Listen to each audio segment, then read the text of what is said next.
Welcome to another episode of William Steele True Crime. Thank you for all my fans from A&E's Inmate to Roommate for joining us here today. We are going to get into quite a few issues of not only true crime, but we also talk about inspirational characters, inspirational figures. We have two of them with us here today, and we're going to get into the whole Trump situation with Donald Trump, who has been maligned maliciously, like other people we know. For no reason, is constantly vindicated, and the people that are doing this to him are constantly exposed. So it's happened again. He was arraigned yesterday in New York court. We have some fans of the show, a frequent guest from ATF, retired ATF agent. We're going to discuss this with him and with my co-host, Samantha Markle. And she's going to be co-host going forward. She's a very busy woman, but she's going to be on as often as she can make it. And so then after that, we're going to discuss the whole Trump thing. We're going to be discussing the Tennessee shooting at the Christian school where the three children and three adults were murdered in a school shooting. Unfortunately, this happens all too frequently. And my guest, Ignacio, has written a book about that, how solutions to these mass shootings and these school shootings. He's going to be talking about that. And then wrapping it up, we're going to be getting into the final show. The final episode today is on stand your ground laws. New gun laws, like Florida just passed something about open carry. Mm-hmm. So these experts here know a lot about that. And with that being said, without further ado, let me get the most of this time. And I thank you so much for everybody joining the show today. I'm very grateful for everybody being here. So let me introduce my guests here. Okay, in the center we have Samantha Markle. Now, Samantha, for my audience, from say Inmate to Roommate, and my true crime fans and my inspirational stories, tell us a little about yourself and especially your credentials. My undergrad degree is in criminology and psychology, and then I went on to get a master's degree in counseling. So, that only makes me an expert in that I have a little bit of knowledge. I happen to have a vested interest in our social world and in the social and individual dynamics that contribute to crime. We're all a part of this social world. So that being said, like the rest of you, I'm curious, I'm interested, and there's a lot going on right now. So let's talk about it. Right. Here we are. Thank you for that. Thank you for being back on the show, and we look forward to seeing more of you. And Ignacio Esteban, retired from almost 30 years of service, close to 30 years with the ATF. Yeah. 26 years. He's written, I believe he told me 2 days ago, 67 books. Yes, and counting. including ATF Undercover. Yes, I think you can see the poster behind me right here. It was now gone on Audible, and the book is doing excellent. I had a professional voice actor help me with that, and it's a great. I think you heard it too, Bill. I think you liked it quite a bit. So it's a great book, and I was also your first inaugural guest when you did your true crime channel too. Right, exactly. So tell my audience a little bit more about your credentials and background, because we did read the ATF Undercover. You get really deep into cases, including the Beltway sniper case, which you were one of the agents instrumental in cracking that case because you identified the accent of the shooter as being Jamaican. I remember that. Right. That was the accent from Malvo, right? Because they were leaving those phone calls, and based on my background being from South Florida, because I did most of my career in Florida and then later promoted.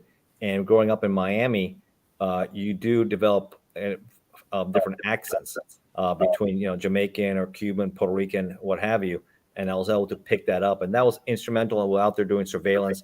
It was a dangerous time. I mean, remember, the country was paranoid with fear over these killers, and we were looking for a box white truck, and the profilers were looking more like a Timothy McVeigh lone wolf type, and no one ever thought that it would be these two guys involved, pretty much using his so-called son, manipulating him and make him to an assassin, a killer, a trained killer in the way he did. And I talked about that in detail in my book, the Beltway Killers. And it's a good read, that one also. So I have a lot of good stories, a lot of things I've been involved. Like I said, 26 years. I've now become a prolific writer, and we're also working on the screenplays to make into a TV series based on my life too. So that's also pretty exciting. We look forward to that. Samantha, I'm sure you've heard of that case, the Beltway sniper case. He was instrumental in that case. Okay, let's get up to the topic at hand. For the first one, we're going to be going with Donald Trump. Now, we know this guy has been plagued. I personally, my belief, I'm a little bit biased. I think he's a phenomenal president. One of my best friends represents him in some other litigation, and also went to the New York Military Academy with him. Donald Trump was his captain, and he made my friend, who's an attorney, Peter Tickton, he made him the sergeant. And so he wrote a book, What Makes Trump Tick? So we shout out to Peter. Let's talk about Donald Trump and what in the world, guys, is going on with this criminalizing of your political adversaries in this country. It seems like it's turning into a banana republic, especially at the hands of the New York prosecutor, ALVIN Bragg. So what do you guys feel about this, Samantha? Well, without getting rhetorical about, we all know that this is a witch hunt. I mean, I think clearly under the Constitution, under the rule of law, you need to articulate probable cause.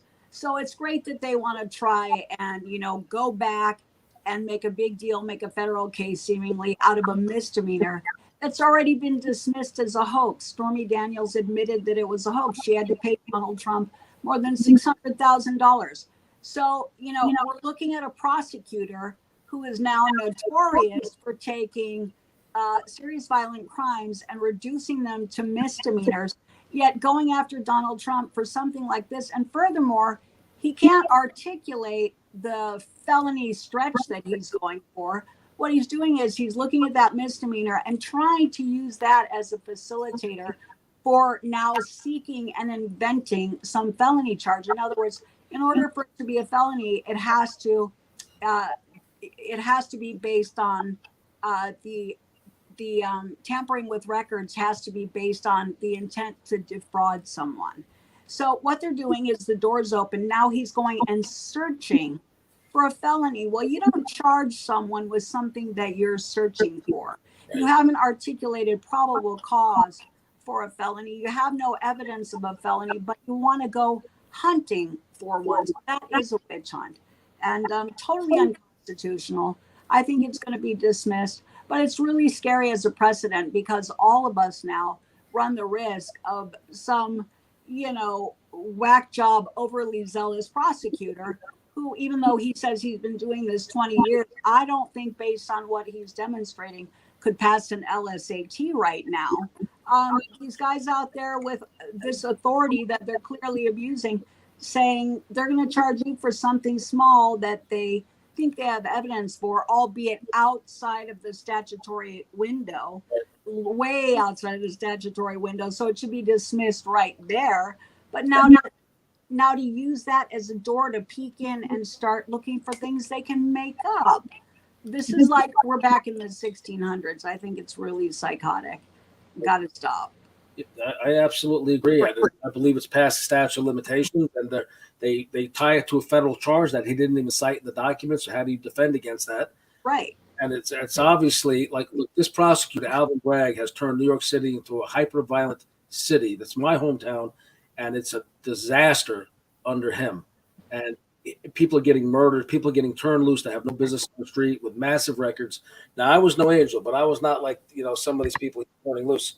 And they have killed so many people. And it's just so, and he downfiles. I think he downfiles over 50% of his charges, felonies, to misdemeanors. So then why do you take it out of the window to file legally misdemeanor and upfile it to 34 felonies for the president of the United States? Ignacio? No, I agree. This definitely is I think they call it a catch and kill scheme. Is what they called it. Well, that's what most people do to defend their reputation when it's fraudulently attacked. That's just normal human behavior. And to have it called that, I agree that mostly I was reading the indictment yesterday. The statute of limitations, a lot of this stuff was in 2015, 2016, 2017, and it's moved on. But because he's the former president, and ALVIN Bragg, obviously he's political. He's recently elected from last year. He feels like this gets him a lot of brownie points with his base, his constituents. So obviously, the whole area is very blue, and that's what they want. They know this is going to help get him the votes he's looking for, and it becomes very, very political. It's a paper case. I mean, it's business records, what he has there. And I don't think, everybody knows that also Michael Cohen has his issues. He pled guilty. He has issues of history of misleading of the investigation originally. He covered up also. He lied. He didn't come clean from the beginning that he did pay for this. He lied about it with the using the company. So he himself, he's a key witness. He's witness A on it there. And of course, Stormy Daniels has her own issues also. I think it's just an absolute waste of tax dollars after a waste of time. And I don't think it makes it to the it goes to trial. I think by the time it goes to the court system, if it goes to Supreme Court, obviously it's a conservative court. I think he has a very good legal team, and it will be dismissed. Unfortunately, if you look at the image I put up on the screen, he's coming into court yesterday. On the left, we have his judge. I think his name is Juan Merchan, and that's his daughter. Now she was actually on the team helping the Vice President Kamala Harris on her election team. On her, so she was working closely with them. So they're all really hardcore Dems. Also, the judge that's on the screen is the one that put Donald Trump's accountant in prison. And so this is an old man who was threatened with 10 years instead of a misdemeanor or lesser felony, who was going to die in prison. And now they try to turn him against Trump. Now, so you know how all this works, the pressure of the plea and, we're not going to charge you with this in exchange for this. I get it. The Supreme Court, I was a law clerk for the record. And my understanding is the Supreme Court, not as a lawyer, I'm saying this just from recollection, ruled a long time ago that even though the plea bargaining process seems coercive, it's not unconstitutional because it's highly coercive. I've sat in jail and was with 30 years if I didn't jump on 6 years, and things like that have happened. So it's highly coercive. You're stressing out your family. They're telling your family you're going to go away for the rest of your life, and then really behind the scenes it's never going to happen. But it's highly, highly coercive. But it's ruled not to be unconstitutional. I have a Not question. that part. I just think the statute of limitations is an issue here for them. And I think that's where it's going to be a big problem for this case, because if it was anybody else, this case wouldn't have gone forward. Well, Ignacio, my question is, it's crazy what we're witnessing. Again, not unlike the 1600s and the witch burnings, just because someone prominent in a society, in this case, a rogue prosecutor, decides to stretch outside of the rule of law, ignore the statute of limitations, and charge, a former president and presidential candidate with something absurd like this is crazy. It's crazy because, and we should all be scared. What gives a prosecutor the right, or even, what makes him think that he can suddenly ignore the statute of limitations? He doesn't get to rewrite the law. Yeah. That's not his job. Is to prosecute, apply the rule of law to the facts of the case. First of all, he's ignoring the rule of law and the statutory window and trying to make up laws. And he doesn't even know what the facts of the case are. He's grasping outside of the misdemeanor to make something up and to look for something. So how can you apply the rule of law to the facts of the case when you're ignoring both? Really? I think he's going to have egg on his face big time by the time it's all said and done. They're going to really look bad on this one. They pushed it too hard. I mean, they already had a major victory against this company with major fines, but I guess that wasn't enough. I guess they wanted they smelled blood in the water, and they wanted to go for it all. I guess they want to see him in an orange jumper, and that's what they're looking for. And what's kind of sick, I mean, to me, it's a sign of social mental illness, is that I saw these crowds of people out there like screaming and ranting and raving and turning blue and just really wanting the witch burning.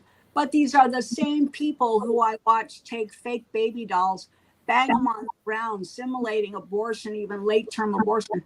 Like they're all for killing a baby at 9 months. They're all for Satanism. Yeah. They're all for this horrible stuff. And they want to take a misdemeanor and vilify and burn a president, former president, future president at the stake. All why? To hide their own deviance, to justify their own deviance, and to enable more deviance, because he is the biggest obstacle to globalism and to the commission of crime and yada yada. But they want him out of the way. Clearly. Yeah, I mean, he put a conservative Supreme Court there. They don't want to see any more conservatives in the Supreme Court.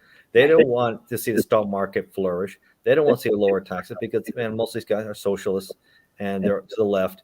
And of course, conservative is the opposite. And this definitely reeks of political payback and corruption and everything that goes with it.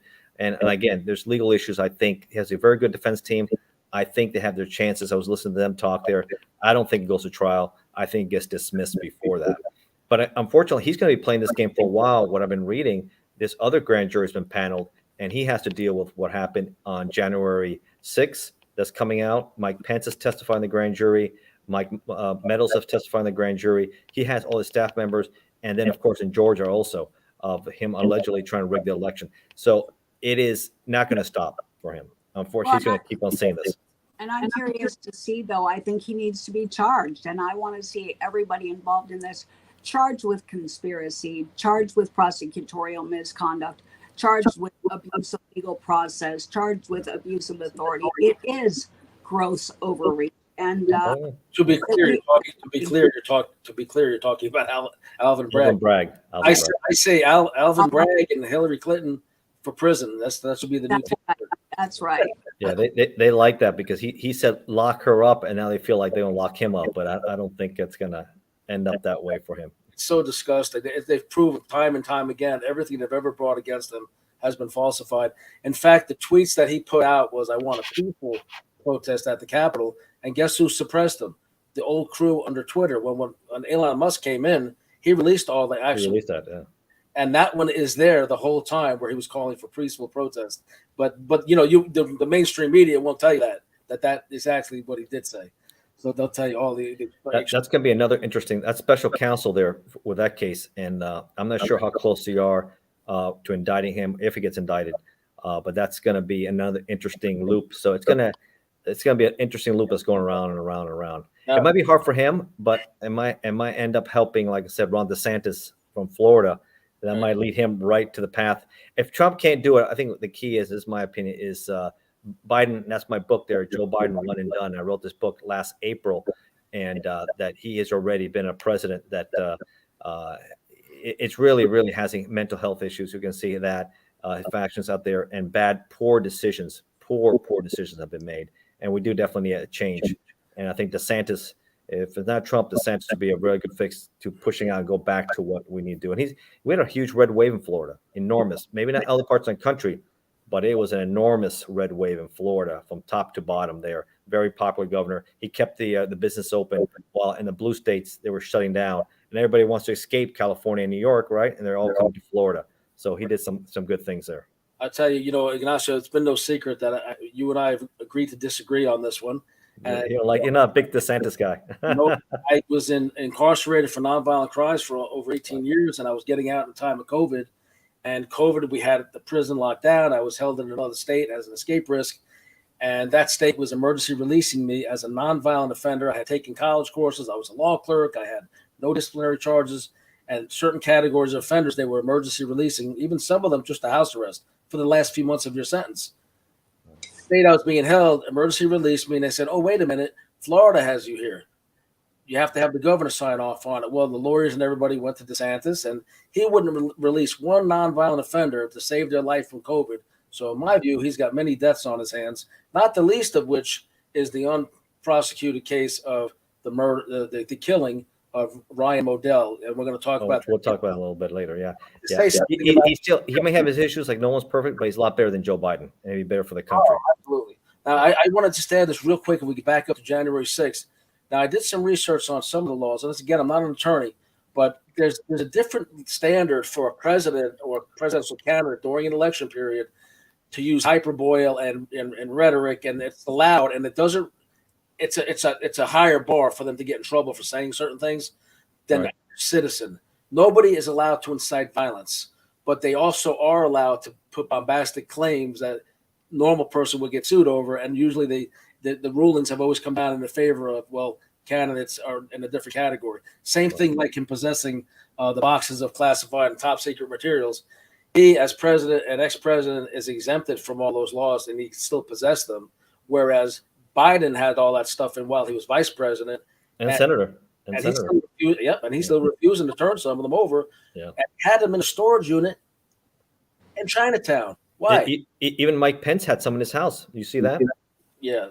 I think they're all guilty of. It just seems like I don't know how I mean, we all know what I mean. At least in law enforcement, and you deal with it. You know what's classified. You know you can't take. And I'm not sure why they don't have a better team out there taking a look at that, because if the law says you can't and you have to dispose of it in a proper way, you don't want it in your house, it getting lost or stolen and get in the wrong hands. That's just reckless, irresponsible. You have to be more responsible with these documents. It's just at that level, you scratch your head. Well, and when we talk about inciting violence, it's so crazy to me that the Democrats tried to make a mountain out of a molehill on the grounds that if you look at Chuck Schumer threatening Justice Kavanaugh, if you look at Maxine Waters, look at Nancy Pelosi saying she was going to punch Donald Trump, threatening battery and assault and battery. So for them to go after, again, Donald Trump clearly is a witch hunt. Their own actions have been so egregious. Anything Donald Trump or Republicans have done pales by comparison. Don't get me started on the looting, vandalism, and destruction across the United States for 2 years at Democrats. During the riots. Yes, during the riots, Floyd, yeah. And we're charges for that. Republicans need to go after them. They still have to be accountable for that. That's not out of the statutory window, and I think that will be coming down the pike. And that's probably also why they're trying to do this, to deflect from that, thinking we're all getting busy, we're all getting distracted, and we're not going to reflect and, quote, as Jean Pierre would say, well, circle back. Or was it Jen that said, let's circle back? Yeah, we're going to circle back, and hopefully they will be charged for all of this. I think Alvin Bragg, the prosecutor, I think he knows exactly what he's doing, and there's no case. It's disgraceful that you're spending tens of millions of dollars on security. They even ordered him to make a personal appearance again in December. Why can't the attorneys go in and negotiate this in chambers with the prosecutor? But no, they want a public spectacle. No spectacle there, yeah. Right. They don't care the cost of the city, the danger to the city, the lost manpower on the streets. All the police have to be there. And not only that, my feeling is he doesn't care. Like you said, he's building his base for whatever his plans are. But I think he's headed for prison, ultimately, this guy Bragg. But anyway, I think when this is over with, for better or worse, from his perspective, he's still going to get, a $5 or $7 million book advance deal, and then quit the prosecutors. Oh yeah. He'll definitely get a book deal. He's the only guy to bring this guy down. It's definitely his golden parachute. It is this golden parachute. No doubt about that. Exactly. When you got foreign commentators, CNN, Fareed Zakaria, when you got other Democrats literally saying that this is an abuse of the justice system, it's over, and Democrats jumping the tracks, saying a Republican now because they see that Democrats are perverting the law, they're destroying society. So in a way, it's a good thing because it is the golden parachute. They are solidifying Donald Trump for 2024, and good on him. And if not Trump, I'm okay with DeSantis. I'm a DeSantis guy. I'm rooting for him. And that's who I put in my book before all this. So in 2019, I predicted DeSantis winning the presidency. Oh. Well, I love Governor DeSantis for Florida, and as a governor, he's done incredible things. Yeah. But let's face facts. When you look at the state of the nation, when Donald Trump was in office, strong economy, secure borders, our foreign adversaries, we had them in check. They feared us. Our allies respected us. All things being said, I personally don't feel that Ron DeSantis can take over. And now with nuclear threat, with foreign affairs, with everything that's going on with NATO, with now Xi Jinping and Putin joining forces. I don't think Ron DeSantis is right for that. So maybe in 2028, I think we need Donald Trump to get us back to where we were. And I don't think anyone else can do it. Sorry. My opinion. The only person I put in my book there that could beat Trump will be Biden again, because the same factors that came in that helped him win the other election will come again, because a lot of people just don't like Trump, but they will support. I've talked to a lot of people. They like DeSantis. He's a 2.0, but they don't like Trump and the way he is and the way he came across, and they think he was unprecedented and he acted. And DeSantis at least is more professional, and he's a guy, he's a conservative, and I think people need to change. And I think for the good of the country, I think it's good to go forward. Yeah, but we'll see. We don't need just nice and professional. We're in a hotbed of foreign affairs for sure. right now, so we need Trump because things were stable. He was nominated for 2 Nobel Peace Prizes. We weren't under such threat of nukes coming from so many different directions. And, you know, I think the only way Biden could get in is if they cheat again, and we're not going to let that happen. Didn't Obama win a Nobel Peace Prize and did absolutely nothing to deserve it? Yeah, I think he won one too. Also, yeah, he had one too. Yeah, but unfortunately, the states right in the middle, the states that are bellwether states that are tough to win, battleground states, they're gonna go with Biden over Trump because they hate him so much. But they will open for a different candidate, and that's what you need because they know Biden is already. You don't want to keep. He'll be 86 years old. We can't have this guy anymore. He can barely talk. He can barely walk. Right. He can barely do anything. So you need a change, and I think you got to give someone a different change. And I think people rather put him in again than deal with Trump. And that's just what I'm seeing. And the reality is, yeah, you wish you get the guy you want, but sometimes you have to deal with somebody else, and that's the reality of politics and life, I think. So how about this? A convicted felon can be president in this country. That's a fact, right? Mm-hmm. So I thought with my reality show, you know, Inmate to Read, and the little bit of publicity I get. You're going to run. Well, yeah, William Steele, you know, I am not a crook. You know, I've been to prison. So, yeah, I am not a crook. Vote for me. At least with me, you know what you're getting yourself into. You know? There we go, Bill. But so I was thinking of announcing, but I don't want to go against Donald Trump.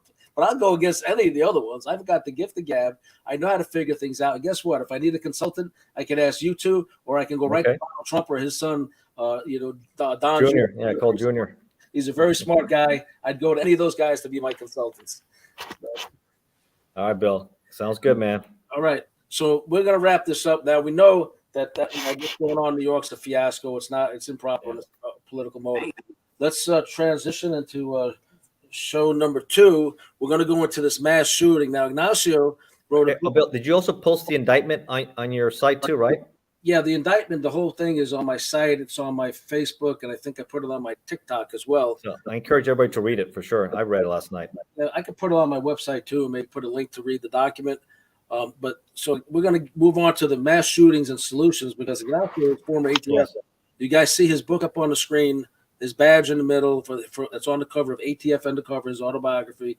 And then on the right side of your screen, you're going to see the worst shootings in American history and how to stop them from happening again. He's got solutions. We're going to discuss solutions because it's horrendous that anybody would go into a school and shoot children to begin with. It's like the weakest target in the world. They're the most precious thing in this whole planet is our kids. You know, everybody would rather lay down their life than see their kid stub their toe. So I just you can't even think about the separation that I've had with my kids because I was incarcerated. But these are things that need to be dealt with. Samantha, give us your feelings on the shooting. Now, hearts and prayers go out to the victims. And in my book, there's only 6 victims. The shooter, to me, is not a victim of his or her own actions. And I think that the what was it called? The manifesto has never been released. Not yet, no. The psychology of his or her blood needs to be released because they put a lot of people on way too many antidepressants and all these hormonal things, and they're still in their teens or coming out of their teens, and it's a firestorm in the brain. And the warning labels on a lot of these drugs are it can cause homicidal and suicidal tendencies. So why don't they want us to know this? Are the pharmaceuticals trying to suppress that information getting out? Mental health issues are a big problem. Right. Sure. I mean, I think one of the things we're witnessing, though, too, crazy people will always and have always existed. Mental illness is serious, but I think what we're seeing now is a political triggering of mental illness and social mental illness, the divisiveness, the trans issues, the racial issues, and we're seeing some of these social issues being fueled by political propaganda, which is really scary. I mean, there used to be something known as, it's called a dysfunctional homeostasis. And some people believe that the powers that be, whether it's prosecutors and far-left politicians, may be facilitating some of this because it keeps the wheels turning, it keeps jobs going. When you keep, if we killed crime and there was no more crime, there wouldn't be the jobs. Their prosecutors wouldn't have jobs. So to some degree, I think there is an element of the dysfunctional homeostasis being perpetuated by under prosecuting. by, you know, I won't say the federal three strikes, but there are a lot of policies in place, I think, that contribute to that. And so maybe that needs to look at. I don't think that disarming the public is the solution to stopping these shootings. I am pro NRA, I'm pro self-defense, because if you take away guns, I'm going to tell you, I've looked at so many studies and I'm adamant about this. Criminals will always have guns. They will always get them. They'll print them on 3D printers. They'll order parts from Europe out of Guns and Ammo magazine. They'll put them together. So why make homeowners and civilians defenseless? What you're going to do then is create more victims. So I think, mental illness is an issue. We need to be on top of that. I like red flag laws, but we also need school safety. I love the idea of security guards and police officers in schools, because these predators are looking for ripe opportunity where they feel they have anonymity. They can slip in a door unnoticed because people are distracted with learning and with going about their daily business. So maybe, and I thought about this once, and it's almost like a no-brainer in every school. Why is it that after the bell rings, that those doors are totally open? Those doors should be locked from the outside with push handles from the inside for fire and for safety, so that predators can't just walk into a school. And if they do, that there are cops in there and metal detectors. Why not? Right. Okay, Ignacio, we're gonna go over to you for a second, but let me just say hello to some of our viewers. If you guys are on here, please feel free to ask any question you want in the comments section, in the chats. We keep a clean and inspirational show, and please keep it positive, upbeat. We want solutions here. We want positivity. And so thank you for joining us. Laura was up on the screen here a few minutes ago. She says hello. And Laura was worked for the U.S. Attorney's Office in California, and now she's working in the Attorney General's office. So she's been a fan of the show for quite some time. So we thank you for saying hello. And Ignacio, let's hear about your book on shootings and what your solutions are. And I'll tell you from my experiences, for sure, would have kept me from breaking some laws. An armed citizen. Exactly. Now, I'll add on to what Samantha said there. And I've obviously, being an ATF agent, I've seen some of this stuff firsthand, and also I wrote a book about it. And it seems like it's not stopping, right? This is continuous. Every week or so, someone else gets triggered, and you see a mass shooting, and they go in there. And this girl, Audrey Hale, Aiden, because she was the first I've ever seen this as transgender. You don't see women do this a lot. This is very rare. It's mostly done by males, right? And this was very strange, but maybe because her mental state, she felt like she was a man, possibly. You don't know what, because this is the strangest thing I've ever seen. It was transgender, well armed, had documented mental health issues. She came in with rifles and stuff. And I'll compare the difference between what happened in Uvalde, Texas, Robb Elementary, and what happened here at this school in Nashville, in the Covenant School, Presbyterian School. And what a difference by the Nashville Police Department, their quick response, coming in, addressing the threat, and taking care of her, as opposed to what happened in Uvalde, which was disgraceful, and staying out 77 minutes while this guy Ramos was killing and shooting and killing the students in there. I think at the end it was 21 deaths, and here it was 6. And unfortunately, the principal here in Nashville lost her life. But most of the times in the school shootings, the principals and them, they want to help their students. They don't want to see them get massacred. They're going to run out the door and escape. They're going to try to do something and save their children. And most of them are not armed.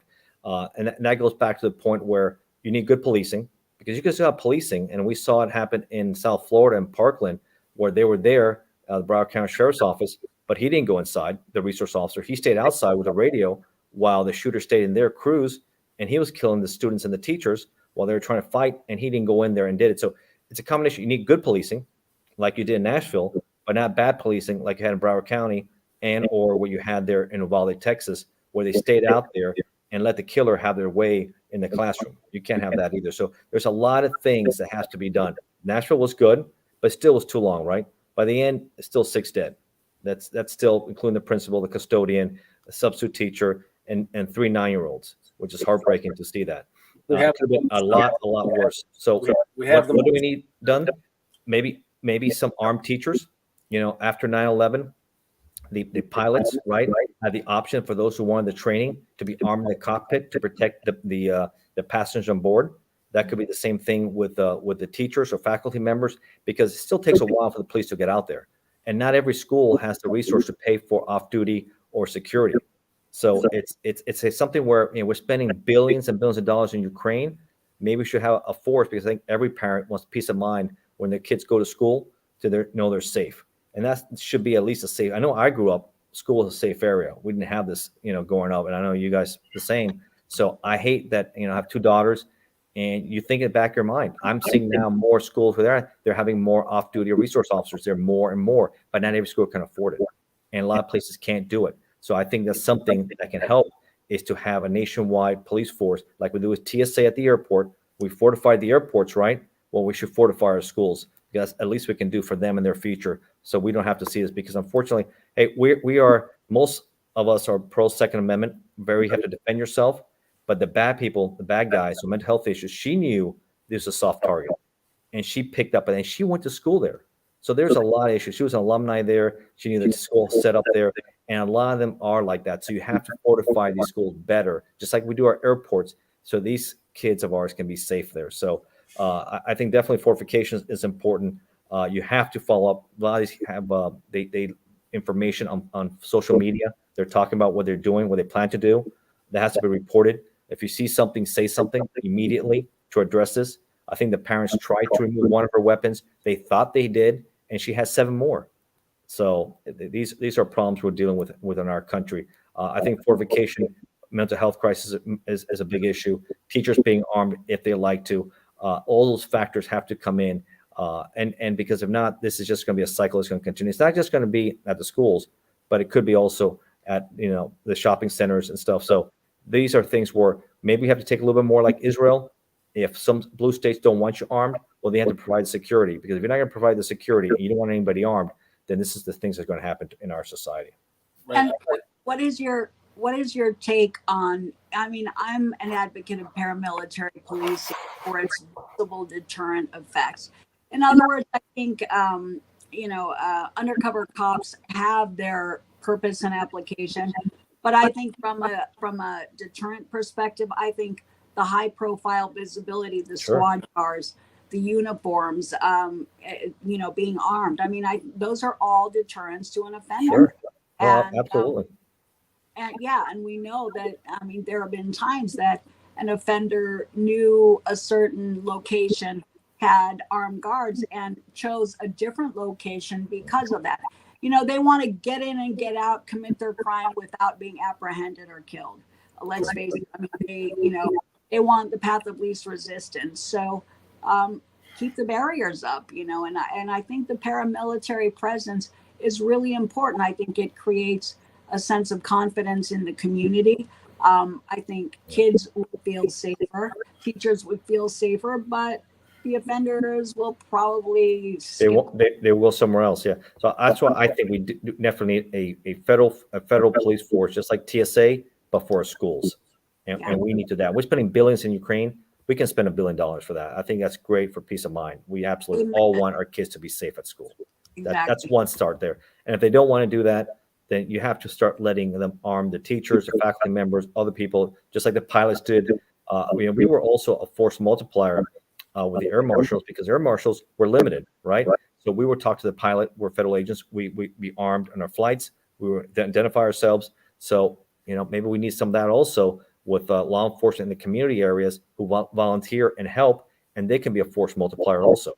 Well, and with regards to arming the teachers, though, I think we have to strike a balance. I mean, technically speaking, they have to be not only armed, but physically and psychologically trained. And I say that because remember the rumors about when the whole defunding thing was going on, and liberals wanted to put counselors on the streets, even in domestic violence situations. Well, I'm also a counselor. There is no way in God's No, you don't want to be there. Yeah, you can't put civilians in a volatile situation where they're not psychologically and physically prepared to defend themselves, and, like in the case of classrooms, children. It's dangerous for them. It's dangerous for everybody if they're not properly trained. Yeah, you need to have trained programs, just like the pilots did after 9/11. Those who were prior law enforcement, military, or those who wanted, there was a course for them to take, and then you had to do it. It'd be the same thing because a lot of teachers are prior law enforcement, prior military, they're National Guard, or they're reservists, and they can do this. You always have one person like that in every school. Maybe that's the person that can go and help out because they're there. The still police take a while to respond, and they're not going to be there for a while. And you heard the panic 911 calls, which are horrible. You keep on hearing them, and that's what's going to keep on repeating. So you have to learn, okay, this is not working. In society, we have to counter these measures because we're not going to get rid of the crazies. They're always going to be here. As we speak now, someone else has been triggered, and it's going to keep on happening. So it doesn't stop, and there are guns everywhere. It's guns galore. So you have to then fortify, maybe similar to Israel or other nations that have learned they can't stop it, but you have to counter it, and we can't stop it. I mean, that's just reality. Well, I was going to say it takes 1 second. Like, it is that split second decision. When you take a teacher or you take a counselor and they're put in a position to make that split second decision that could be life-taking or life-saving, it's very scary because SWAT teams can talk some of these people down. I think it's really a dangerous game of roulette to try and suggest that teachers or counselors. I would say, bad idea. I think the difference would be if there's an active shooter, they have to go immediately in, no more waiting or trying to negotiate. That's number one, in my opinion. Now, you have to. You got to know my background. I did 18 years plus in prison, and I was no angel. I was involved with, gun trafficking, cocaine trafficking, burglaries, high-end burglaries, And so I'm not proud of the time I spent incarcerated, but now I am an advocate, victim advocate, true crime channel, and we have another TV show coming up called Steal the Spotlight. That being said, I will tell you from my perspective, guys, I can't own a gun anymore. But back in the day, in the 80s and 90s, there was I don't try to glorify my past here, but we were taking trunks full of guns to New York from South Florida. Right. There were straw man purchases. They were easily all this other stuff. So you cannot keep it out of the hands of the criminals. So yes, I was moving some guns. But the other thing is, when I was a locksmith and alarm technician, so I was doing high-end burglaries. The last thing I wanted to encounter when I went in a place was a homeowner. I would usually do my homework and know their schedule and everything. I was very, very meticulous in how I did things. But the last thing I wanted is somebody to be home that I wasn't aware of. Yeah. I have been shot at before over that, and it's pretty terrifying. Yeah, you learn. Yeah. And it was actually by a guy who was sleeping there, and I didn't know, and I had unlocked the doors to leave. And as I was preparing my exit in the front door before I went to help myself to what wasn't mine, this guy, butt naked, flies open the bedroom door, and he's standing there naked with a pistol in his hand. And yelling at me, and I started running out towards the car, and he ran onto his lawn naked, firing shots at me. That's in Fort Lauderdale when that happened years ago. Wow, you're lucky to be alive. Another one in New York. You wouldn't be here. So listen to this. I love talking to people to sort of put my finger on the pulse of what's going on in the community and on social attitudes. And I was particularly interested in this. So I asked a friend, I said, what would you do if someone who is armed broke into your home, whether you're sleeping or awake? And they said, well, I would try and talk to them. I said, so you would try and have a kumbaya moment and talk them out of this. So. When statistically, that is one of the most volatile, dangerous situations that a citizen can be in, a homeowner can be in, because that offender is pumped on adrenaline. They're terrified of being killed or arrested. Yeah. And so that being said, you can't have a kumbaya moment. In that split second, someone forces entry, whether you're hopefully you're in a stand your ground state, which we're going to talk about. But if you're not, that's incredibly dangerous. So what are some of your suggestions for homeowners when they encounter that situation? Hopefully you're armed. Oh, go ahead, Bill. Let me mention the comments real quick. We have quite a few comments. So shout out to Thomas Berryman. Yeah, Thomas Berryman saying hello to everybody. He's got a true crime podcast, and I've been on there a few times. Red Panda in Australia. So he's looking at us from Australia. Hello, Australia. We love you guys. So I talk to Thomas a lot. He's a great guy. Great show. Yep, I've been on his show as well, and he's more than welcome over here. So hello to Thomas. Anybody else wants to put a comment or a question, feel free. So what I want to say is, from my perspective, I prefer citizens to be armed, even in those days, because I knew how easy it was to get in and out of places. Because even the biggest mansions, most of the time, didn't even have their doors or locked, or their if they lived in a gated community or an ocean front in Florida back in the day, most of the times you didn't even need to really get fancy to get in these places. You just needed to be clean cut and just walk in, basically. And I just knew that was my biggest fear, an armed homeowner. I hit Sheriff Nick Navarro's house back years ago. He was a sheriff in Broward County. And I can't say all the things I got out of there, but years later, when everything came out about it, that I did it, they asked me, well, if you did this, you can't get charged anymore past the statute. Sketch out the inside of his house and exactly what you took. And there was a detective 5-shot Colt special on a guest bedroom dresser covered in dust. Back in those days, 80s, I armed myself with it, and I made my way through the house. So I could have ended up shooting somebody, even though I didn't go in there for that. But if there was a gun, I'm going to arm myself, because you now be secure. Yeah, for sure. I go past his front door towards the bedroom, and a click. So I thought somebody drew down on me. So I froze. I was like, oh, crap, I'm caught. I'm dead. So I looked over, and it was an old school photoelectric eye, old alarm system. He had a beautiful home by the Intercoastal. Mm-hmm. And so there was nothing to it. I went in. I quickly got the jewelry box and something else that wasn't supposed to be there, if you know what I mean, Ignacio. So, there was something that wasn't supposed to be there, a little BA. Mm-hmm. So I get out of this guy's house.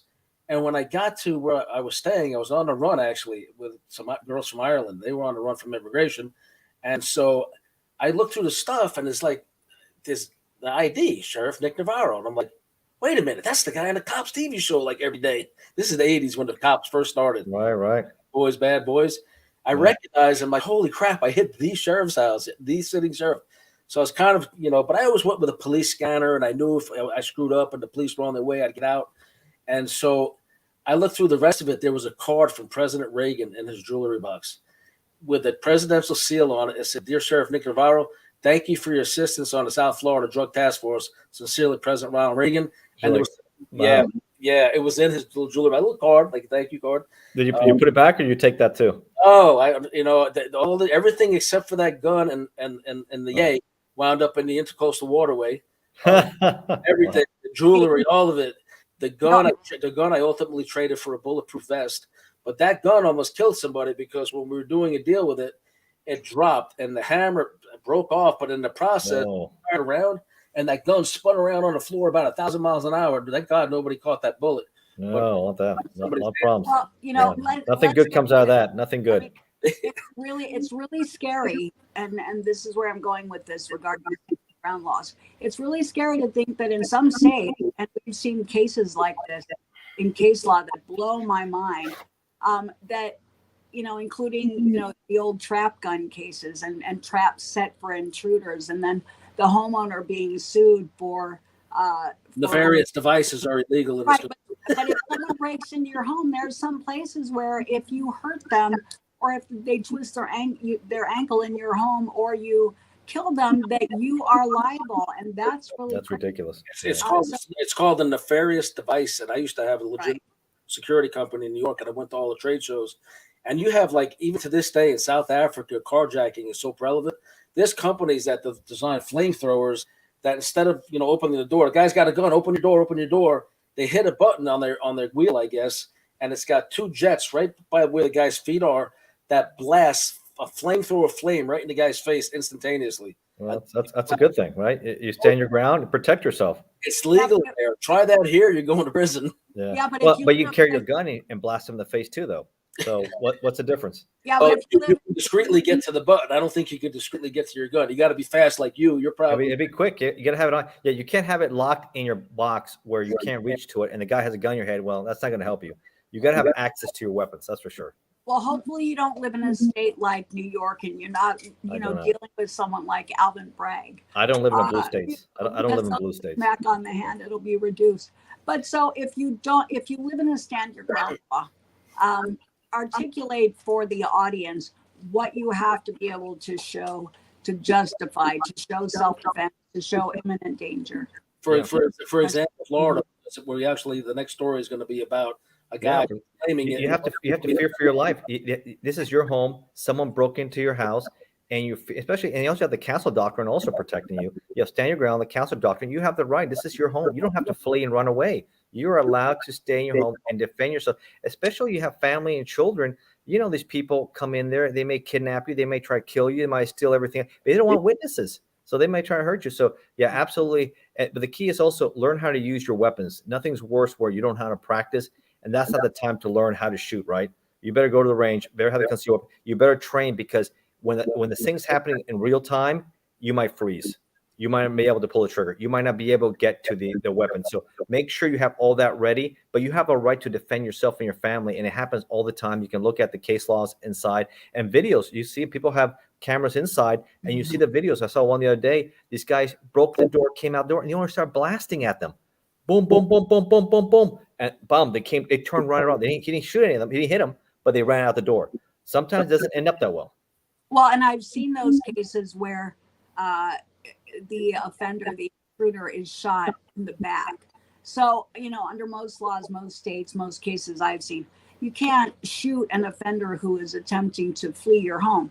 You have to show that he or she is coming towards you. You are in imminent danger, and therefore self-defense is justified. And you can't chase them out the door either. Right. And like you've seen also, the people, and they get caught up in the moment. They get angry. They're outraged. How dare you come into my house? And you see also, and they chase the person down and then shoot him and say, oh, the guy was trying to shoot me. No, but you already pursued the person, and it changes. And when you start doing that, the dynamics change also. Let the police do their job. You protected yourself. There's a case that came out. I was talking about another show, great show, Things Police See, which I did. And we talked about different scenarios.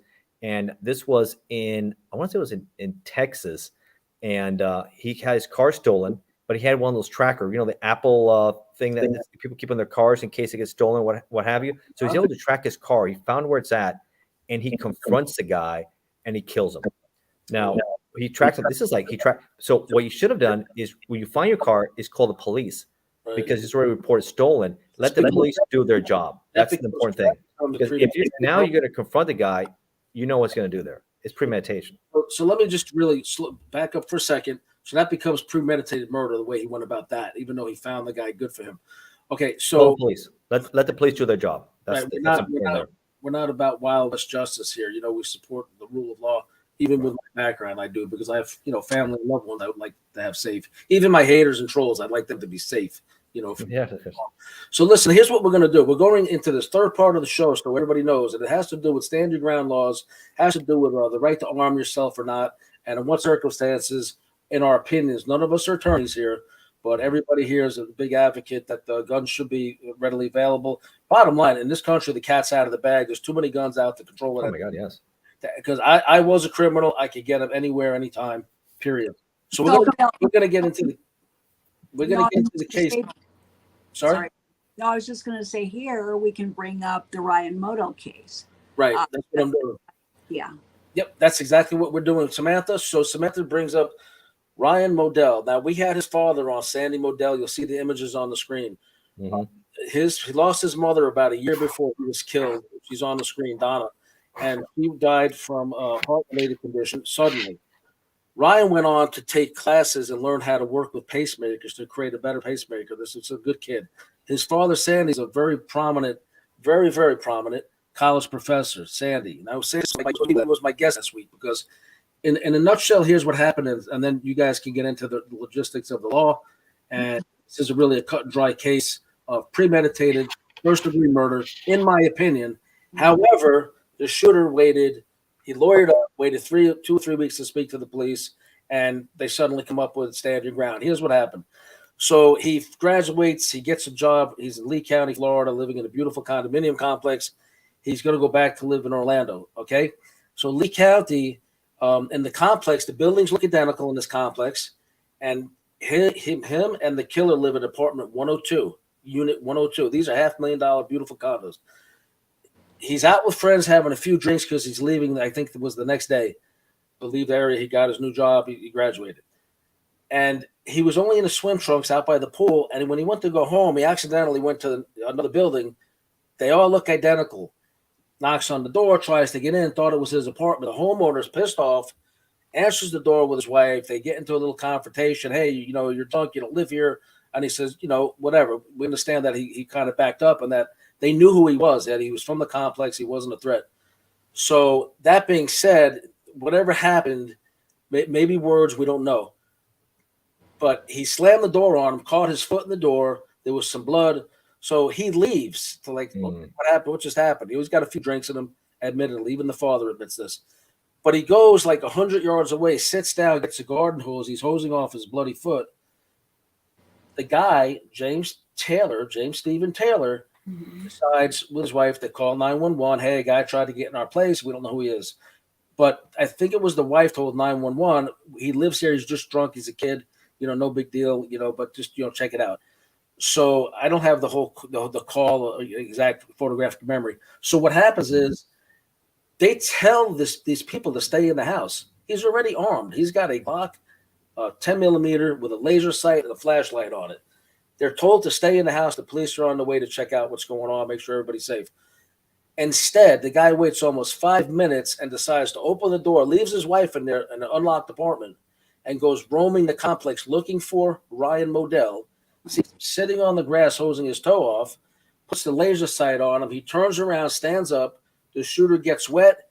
Boom. Shoots this guy right in his chest. To me, that's premeditated first-degree murder. I'm not a lawyer.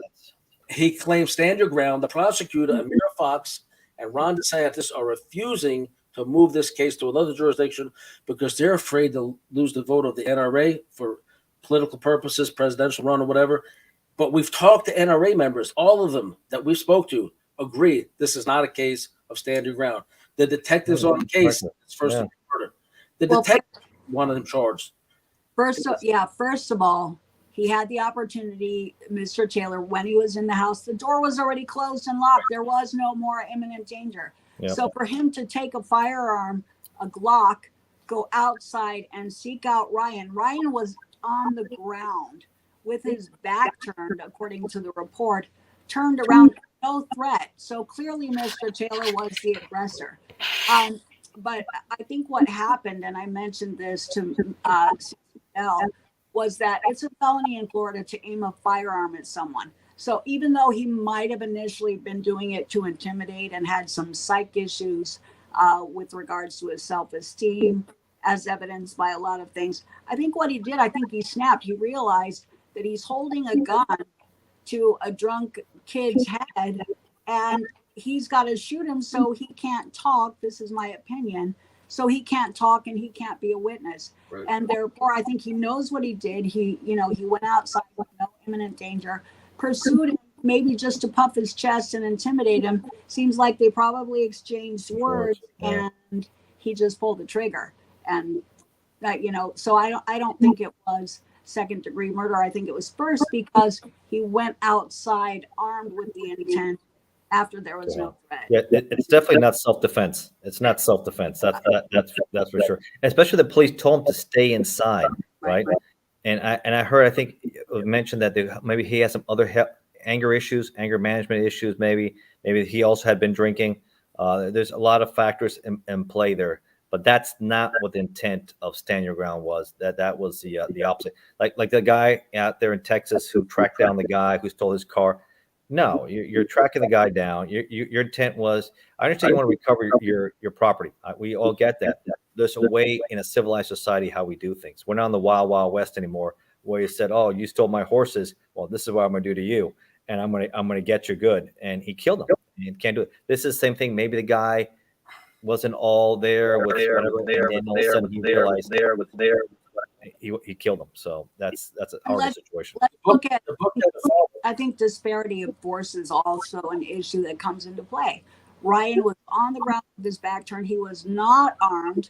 This guy had a Glock in his hand. Yeah. He's standing. So he's in a position of advantage on several grounds. He's armed and he's standing. This kid is not a threat. He's got his back turned. He's not armed. So all of those things have to be factored. And I heard that a detective and a lieutenant, there were cops who agreed that this was homicide. So for the prosecutor not to prosecute, I disagree that it was a simple matter of prosecutorial discretion. It seems, in my opinion, to be possibly like a case of misconduct for political reasons. And I think it needs to be addressed. Everything here says first-degree murder. Well, the father wrote the book called Murder and Corruption in Florida, and we offer that book free. It's a really good read. He's an intelligent guy. He's a professor. He put it together perfectly. Send me an email. I think my email is on the screen. Maybe they should sue him. Has he sued him? Has the father sued? Litigation against the guy because the guy sends him a, mocking text like, it's good your son's dead. All these horrible texts. He should sue him. Take him to a civil court. Yeah. He had him in court, and then he got caught like under oath lying. He said I had to move to West Palm because he admits publicly he's in West Palm now. He moved from Lee County, where he's been cited in various areas, wandering the streets with multiple extended magazines in his pocket and the gun in his hand, or either brandishing, I think it was, allegedly, and wearing it in public, and being drunk or high, and so the guy, to the observation of the father, and if you read these horrible, I'm not even going to put them on the screen, just baiting the father up. Where I live, come get me. Your son died because you're a horrible father. Just horrible, baiting this guy up. Well, all things taken together, when you talk about that, you look at the text messages, you look at the psychological disorganization and anger management issues. Reportedly, his Facebook page also had like pro-military fantasies, and he went by an alias, and he was trolling women, like single women, while he allegedly was so protective over his wife that he stormed out of the door to go pursue Ryan, but left the door open with his wife in there. So all things considered, this guy had so many psychological issues that red flag laws should have come into play. Especially and the police told him to stay in the apartment. Right. And he's still out there wandering the streets and armed. So my question becomes, when you look at red flag laws, given the questions surrounding the homicide, given previous anger management issues that have been reported, why is someone like this still allowed to have a firearm? Yeah. What's going on with that? Yeah, there's like loopholes for everything, right? There's loopholes around everything. There's no perfect system. And like sometimes the wrong people get red flagged who shouldn't, because you see sometimes a lot of domestic issues and people end up making, they get restraining orders where it really wasn't necessary. And all laws can get used against you. And sometimes the wrong people get targeted, and the ones that should are not. And that's the unfortunate system we live in. But I think bringing exposure to this case is good, Bill. I applaud that. Get people's attention, what's right, what's wrong, and what not to do. And you have to be a measured person. A lot of people get worked up and angry. You see road rage all the time, right? It happens. People just lose their minds and do some horrible things, and they have weapons on them, and they all want to claim stand the ground. But if you're the aggressor and you started, you can't claim stand your ground, right? You're the aggressor. You go at someone, and all of a sudden he said, "Oh, he had a gun at him." No, you can't justify, because you're the one who's raging angry, and you can't be doing that. So a lot of people have misunderstanding what stand their ground is. That standing is defense, not you going at someone and then claiming the person had a weapon. You can't pursue or provoke. Now, what happened? Right. The prosecutor had I forget the exact wording of the letter, but she told Sandy Modell to the effect that if you stop, disparaging me and stop supporting my political opponent, now Amira Fox in Lee County is Republican, then I'll, see this case prosecuted. I'll bring it to a grand jury or whatever. That doesn't sound right. That's extortion. He went to FDLE, and they were doing a hardcore investigation for extortion. And all of a sudden, that fell off the map. He can't get any answers. He met with Governor DeSantis, who's well aware of this case, and simply said, if she won't move and the NRA is on our side on this case, you're not going to lose votes by seeing this man prosecuted. Why can't you at least override her and move the case? Because he's always been hard on Democrat prosecutors. Yeah. But okay, if she's unwilling to budge, she's already been in trouble before in a previous murder case, mishandling a murder case. Why won't Governor DeSantis move this case? And that's what we call for today. Governor DeSantis, you say you're tough on crime. You wouldn't let anybody out of prison during COVID. You wanted to let the nonviolent offenders die, which I personally didn't appreciate because I was one of them. So I'm a little bit biased in this. But in the end, I do lean more Republican. So everybody I know wants to support you or Trump. But I ask you personally, please move this case forward. Look into this investigation for sure. Yes. Well, Please, and everybody sign this petition that's on the screen. It's move the case forward. And here's a thing of it on the screen. We should have a link in the description. You can go right into it. Please provide comments and support for Sandy Modell. He put this. Yeah, they should have FDLE. You said they need a fresh set of eyes to look at the facts here and see why it didn't go forward. If not, he should take them. You say he's tried. Take him to civil court and sue him for what happened there with his son. Well, and if you've got a prosecutor seemingly ignoring the rule of law for political reasons, why can't the venue be moved? Because first of all, that prosecutor is not going to budge, and it takes a lot of time and energy and politics and to move a prosecutor out of place who's not prosecuting or who's under prosecuting. And if Governor DeSantis really stands behind the rule of law, yes, he should do something. But for someone like Sandy Modell, why can't the venue be moved so that there'll be, to a county where there's a prosecutor who respects the rule of law, or federal court, Also, federal, it could be another option too. That could be another option. Right. Habeas rights. We discussed with him. He hired Marco Mara, one of the most prominent attorneys in Florida, and he hired Benjamin Crump. And you know what he was told? That maybe DeSantis would have moved if he didn't hire 2 Democrat attorneys. So there you go. And this is bullshit. I thought that murder was murder, no matter what political party you belong to. Yeah, of course. That's the country we live in, but everything's getting politicized, unfortunately. Right. Hey, so we got to wonder if Soros bucks are flowing into Florida. I do. I think of political corruption. What party we're talking about. I personally believe that there's an agenda, and it's a soft on crime agenda. And I think it needs to be looked at. I think Governor DeSantis needs to look at it in Florida, in counties where potential prosecutorial misconduct is a problem. Right. My feeling is this, and I know you support DeSantis, and I really can't for biased reasons. Sure. But I put out, my last interview was, has Ron DeSantis gone soft on violent crime? Let's see this guy prosecuted for murder. Every expert, including the detectives on the case, said it's murder. And said it's murder. Yeah. And maybe look at the federal level. That could be another option. Take civil action. Take different actions. If this is not working, churn it up and see what does work. Don't get stuck in one venue. That's for sure. That's my advice. Don't get stuck in one venue. I have a guest on the screen. Let me tell you guys who he is. Kyle, hey, thank you for joining. He was a former elected sheriff twice in a county in Ohio. And he knows you guys were going to be on today. I asked him to drop in. So he's doing motivational speaking now. He's in the recovery space. It's called Knockout Recovery. So he's a guy who got hooked on painkillers and turned his life around when he went to prison. Learned the hard way, especially being a law enforcement guy in prison.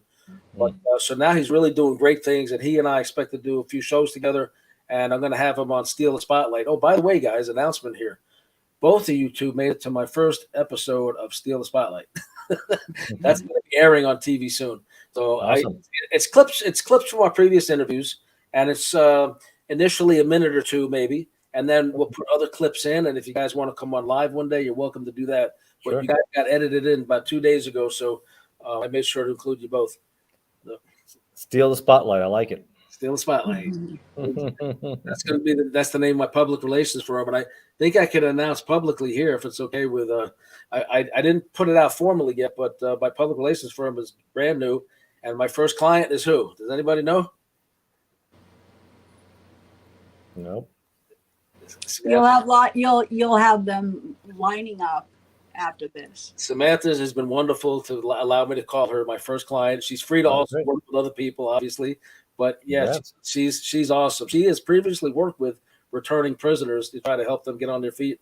So she understands the struggles, and I greatly appreciate your trusting me with that. And let's see what we can do for you. You got everybody on your side. You got lawyers. You got all the big shots on your side right now. But thank you so much, and we'll help you tell any story you want to tell on here.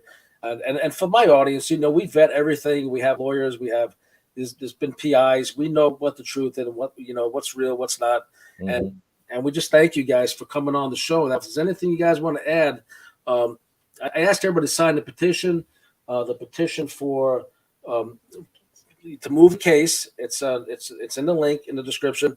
All the links to our books are in there. I And appreciate that. let me figure out how to bring this down, and I'll show you. So you have Ignacio's books. We have the move petition thing for Ryan. Hello, Sandy. God bless you. And so we want to get your son's killer prosecuted, and we're going to hide that. And then let me see if I can find Ignacio's books. They've been on the screen a few times. So there you go. There's the man wrote 67 books. I think you told me the other day.